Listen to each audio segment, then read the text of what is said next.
Now, slowing economic growth out of China, just one of the headwinds Malaysia is dealing with on top of lingering global supply chain issues and, of course, the war in Ukraine. The country is also still battling, like many other nations in the world, the pressure of higher prices. However, Malaysia's inflation rate of 3.4% is among the lowest in Southeast Asia, thanks to record government subsidies, they say, keeping a lid on rising prices.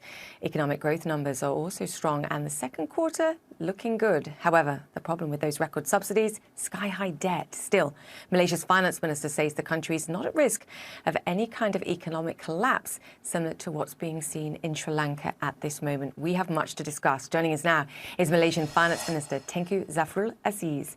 Minister Zafrul, fantastic to have you on the show. Let's start with what you've been discussing now for many months, which is the challenge for the Malaysian people, and that's pricing pressures, food, fuel, across the board, and of course the challenge of dealing with it. Is that the same today? Thank you, Julia. Thank you for having me here. It's good to see you live. On Malaysia, I think you've summed it up quite well just now. We have inflation under control relative to our neighbours and relative to what we're seeing in the rest of the world. Inflation is forecasted to be between 2.2% to 3.2%.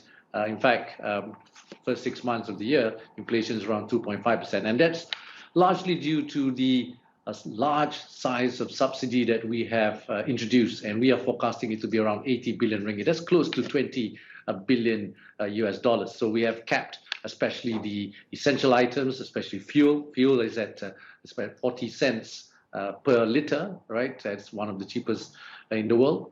But the concern is, of course, when you said, what is the impact to our fiscal? Is there a fiscal constraint?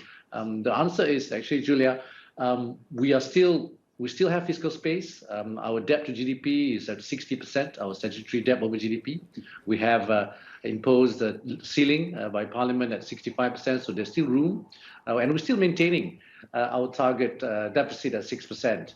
We are obviously a commodity export country. We do benefit from the stronger commodity prices, especially the prices in oil. The budget, for example, assume oil price at $66, and today, as you know, it's much higher than that, just slightly below $100. And all the subsidies means that if we didn't implement the subsidies, actually, our Department of Statistics said that our inflation could be around 11%.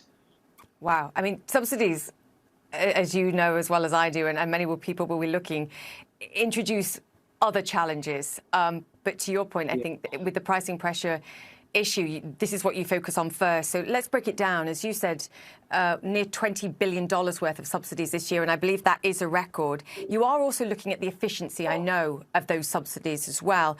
Can you just confirm that there will be no cuts, even when you look at the efficiencies? As far as the people are concerned, you're not going to remove any of those subsidies this year, and you will find the money to finance them, because by your own admission, the revenues this year are not going to be enough to finance them. So you are going to have to raise money some other way. Yes, you're right, Julia.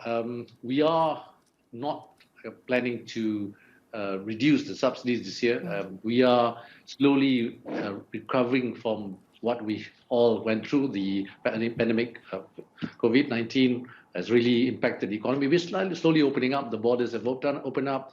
The economic sectors have opened up. And the first quarter GDP growth was a strong one, 5%. And the second quarter looks stronger. And we do not want to, pull the handbrake too soon. So we have seen that subsidies does help the economy, but like you said, it is not sustainable to continue this kind of subsidies in the longer term. But in the short term, it's something that we need to do. But in the longer term, the subsidy has to be more targeted. Today, it's a blanket subsidy. Everyone gets someone who is the top 20% of the population continues to enjoy the subsidies. It's the same amount of subsidy as the bottom 40% of our population, for example. And as you know, the rich consume more, so they actually benefit more from the subsidy. So in the longer term, you're right, it's not sustainable. But in the short to medium term, especially in the short term in this case, we need to contain. We need to be responsive of what's happening today in Malaysia. And of course, it's similar to what's happening globally. Having said that, we are cautious as well. Monetary policy is tightening also in Malaysia, right?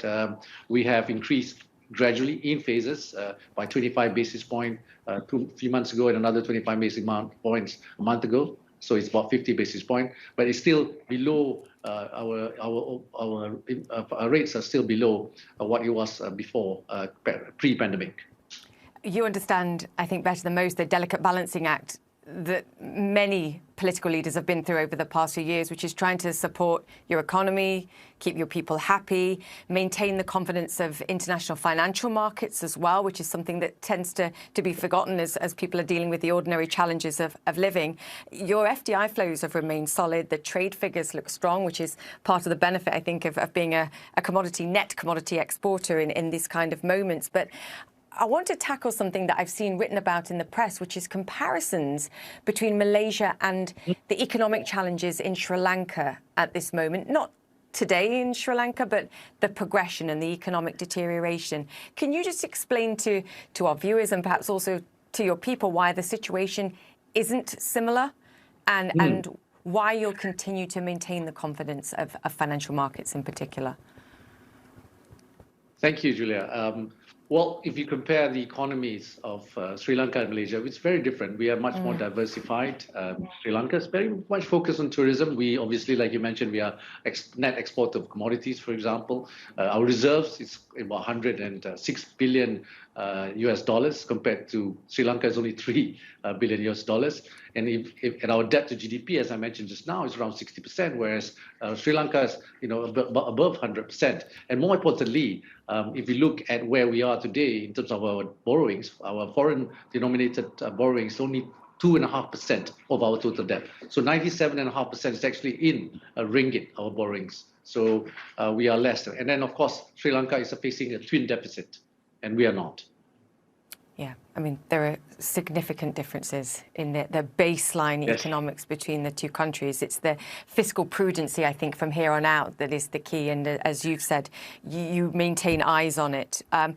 Can Malaysia avoid a recession, given that it is such an open economy, if we do see even a soft recession in the United States, a potentially likely recession, I guess, in the EU, and, of course, slowing growth in China, who is your largest trade partner?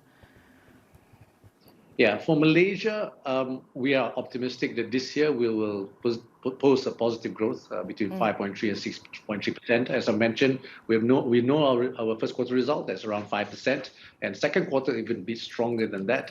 And our third quarter, by definition, our third quarter last year was actually negative. So the third quarter this year will continue to be positive. So we are quite optimistic that it will be, despite the slowdown in the US. And you're right, we are an open economy. Trade to GDP is 120%, but the concern will be 2023. Right, 2023 will be a challenge. We will need to see how the world economy performs then, and that's when I think we really need to relook at some of our policies. But what's important is we must be prepared that the global economy is slowing down.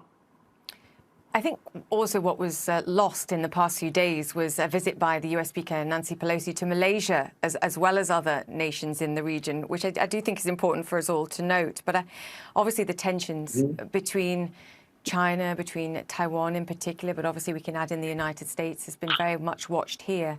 Can I ask how closely you're watching it? And just as a hypothetical, what a blockade of the Taiwan Straits would mean for Malaysia's economy and for the region in terms of economic outlook, because it is, of course, a key trade route. Yeah. Well, China is very important to Malaysia in terms of trade. This is our biggest trading partner. There will be risks of slowdown if that happens. As finance minister, we're monitoring this very closely from the economic perspective. Like I said, China is a major trading partner to Malaysia, and we've seen Malaysia's economic performance is also dependent on how China tackles its own COVID policy. It's been very conservative and it's affected our supply chain, for example. So if anything happens with Taiwan, we will definitely have to monitor this very, very closely, as it will have impact. Regional stability is crucial for our recovery. And policy would adjust accordingly, because it would have to. It will have to. You're right, Julia. It will have to. Everything's very fluid, and we will monitor this closely. Can I ask you about your personal political ambitions, and I'm sort of smiling as I say it because again, a lot has been made of this. You've been made the treasurer of the political coalition that we're well known by Malaysians. Can I ask what your political ambitions are? And admittedly, you have to focus on the job at hand now, but do you have ambitions, perhaps, maybe to lead the country one day? I'm smiling, by the way, as I ask this question. Yes. I don't know how to answer that question, but I think that's the toughest question for today. I'll do my best. Thank you for that question, Julia. Yes, well, my focus is really a service to the nation. I'm a senator today, and it's a limited term formally in Parliament. As a senator in Parliament in Malaysia, you serve a limited term for 6 years. And if you want to continue to serve the nation, you need to be actively involved in policy, in politics, right? So my focus now is on continuing to the fiscal reform, and to continue in the longer term. I've decided to go into politics and play a role in a political party. As you found over the last 2 years, that responsibility can mean tough decisions. It can mean unpopular decisions. And I think as we look around the world, we've seen leaders that have decided to perhaps make populist decisions, make promises perhaps that they can't keep. How do you avoid those kind of choices? Maintain truth, even when actually telling the truth may harm you politically. How do you find that balance? Well, there is, to me, doing the right thing. You just have to do it. There's no trade-off for that. What's important is people understand why you make that tough decision. Always the problem with making tough decisions is you do not find the time, and the best way is to communicate this well, right? We need stronger stakeholder management, and we have done that, and we made a lot of tough decisions, especially during the crisis, pandemic COVID-19 crisis. So I think communication will be key, and best to also focus on the nation reform. Yeah, talk to the people. Sir, great to chat to you. Yes, come back and talk to us soon, please, and we'll track your progress. Malaysian Finance Minister there. Thank you, Safrul Aziz. So thank you for your time. Thank you.